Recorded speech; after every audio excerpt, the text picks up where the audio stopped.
प्यासा ऊंट और हाथी। रेगिस्तान से एक ऊंट पानी की तलाश में जंगल आता है। ज्यादा चलने की वजह से ऊंट थक जाता है और वो थकान की वजह से एक पेड़ के नीचे बैठ जाता है। तब वो मन ही मन सोचता है, इतना सफर तय किया पर पानी का कोई ठिकाना नहीं मिला। हे भगवान, अब ऐसा कुछ कर कि खुद ब खुद पानी मेरे सामने आ जाए। ऊंट ऐसा सोच रहा था कि तभी उसी रास्ते से एक पानी बोतल का ट्रक जा रहा था। रास्ते में पत्थर पड़े हुए थे। वो ट्रक उन पत्थरों से टकरा जाता है, जिस वजह से एक पानी बोतल नीचे ऊंट के सामने गिर जाती है, जिसे देखकर ऊंट बहुत खुश हो जाता है और खुशी से कहता है, अरे वाह पानी, भगवान ने मेरी सुन ली। अब जाके मैं अपनी प्यास बुझाकर संतुष्ट हो जाऊंगा। ऊंट की तरह ही उस पानी बोतल को उसी जंगल में रहने वाला हाथी देख लेता है। वो भी खुशी से कहता है, पानी पानी, इंसानों वाला बोतल का पानी। ऐसा कहते हुए हाथी उस पानी बोतल की तरफ बढ़ता है, पर सबसे पहले ऊंट उस पानी बोतल को उठा लेता है। हाथी ऊंट को देखकर गुस्सा हो जाता है और गुस्से से कहता है, अरे ओ ऊंट, तू कहाँ से आया रे जंगल में? सबसे पहले इस बोतल पर मेरी नजर पड़ी और तू नया होकर भी पहले इसे उठा लिया।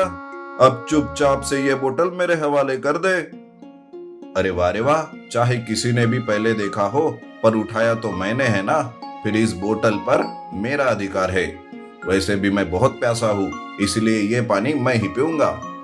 देख ऊंट, तू ज्यादा होशियारी मत कर, चुपचाप से वो बोतल मुझे दे दे। देख, अगर ये बोतल मुझे नहीं मिली ना, तो मैं तुम्हारी भी नहीं होने दूंगा। उन दोनों में पानी बोतल के लिए झगड़ा शुरू हो जाता है। तब हाथी अपनी सूंड से ऊंट के मुंह से बोतल दूर फेंक देता है। ऊंट जल्दी से भागते हुए पानी बोतल को उठा लेता है और बोतल को लेकर भागने लगता है। ये सब देखकर हाथी भी ऊंट के पीछे भागने लगता है। भागते हुए हाथी कहता है, अरे ऊंट के बच्चे, कहाँ भाग रहा है? रुक जा, मैं ये पानी तुम्हें नहीं पीने दूंगा। मेरे जंगल में आकर मुझसे ही होशियारी। रुक, अब मैं तुम्हें अच्छा सबक सिखाता हूँ। हाथी भी ऊंट के पीछे भागने लगता है। तब ऊंट सोचता है, अरे ये हाथी तो पीछे ही पड़ गया। अब क्या करूँ? कैसे इससे पीछा छुड़ाऊं?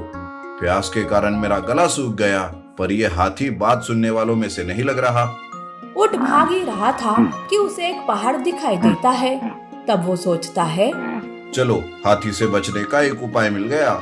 मैं पहाड़ पर चढ़कर आराम से पानी पीऊंगा और ये मोटा हाथी नीचे ही रह जाएगा। ऊंट भागते भागते पहाड़ चढ़ने लगता है। तब हाथी कहता है, अच्छा ऊंट, मुझसे बचने के लिए पहाड़ चढ़ रहा है, पर तुझे मेरी ताकत के बारे में पता नहीं है। रुक, अब कैसे तुझे नीचे उतारता हूँ। ऊंट पहाड़ चढ़ ही रहा था कि तब हाथी एक पत्थर को सूंड से उठाकर ऊंट पर फेंक देता है। वो पत्थर ऊंट को लग जाता है। पानी बोतल ऊंट के मुंह से पहाड़ की दूसरी ओर गिर जाती है और ऊंट भी नीचे गिर जाता है। तब हाथी हंसते हुए ऊंट से कहता है,